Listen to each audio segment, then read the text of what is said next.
नमस्कार दोस्तों। सोचो, अगर मैं आपसे कहूं कि बचपन से हमें जो सबसे बड़ी एडवाइस मिलती आई है वो एक्चुअली प्रैक्टिकल ही नहीं है।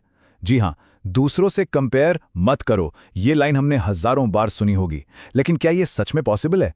आज के इस एक्सप्लेनर में हम इस आम सोच को थोड़ा चैलेंज करने वाले हैं। The truth about comparisons. चलिए देखते हैं, क्या कंपेयर करना सच में हमेशा गलत होता है? अब सवाल ये है, क्या कंपेयर करना एक्चुअली गलत है? हमारे पेरेंट्स, सोसाइटी और आजकल तो सोशल मीडिया इन्फ्लुएंसर्स भी यही बोलते हैं, स्टॉप कंपेयरिंग। लेकिन प्रैक्टिकली सोचो, जिस चीज को अवॉइड करना वर्चुअली इम्पॉसिबल है, उसके खिलाफ एडवाइस देने का और सुनने का क्या पॉइंट है?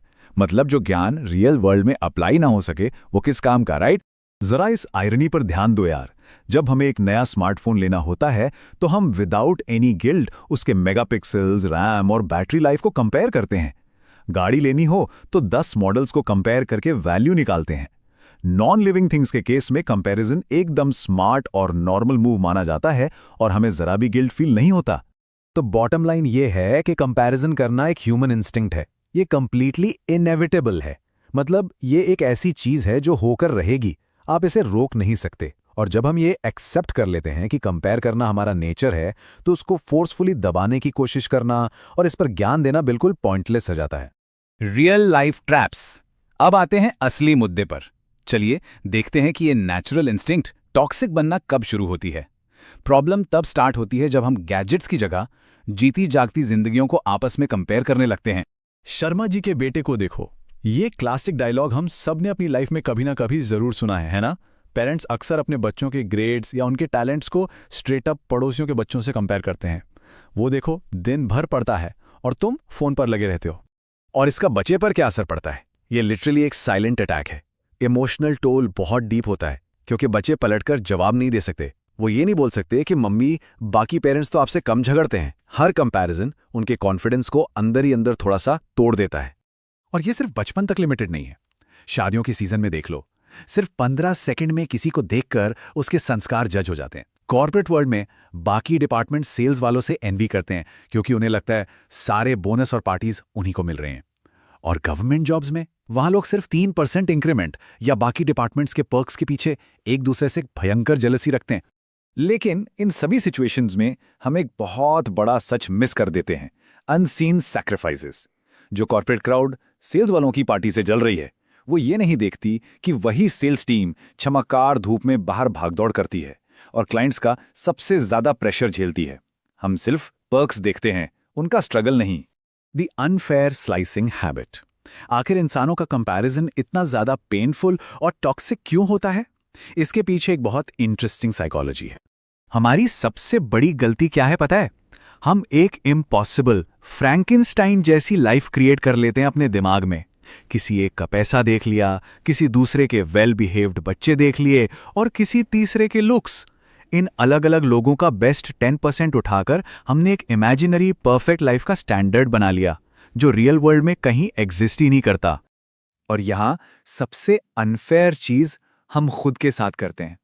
हम अपने बिहाइंड द सीन्स, अपने वर्स्ट डेली स्ट्रगल्स की तुलना सामने वाले की केयरफुली क्यूरेटेड हाईलाइट रील से करते हैं। हम कभी अपने बुरे वक्त को किसी के बुरे वक्त से कंपेयर नहीं करते।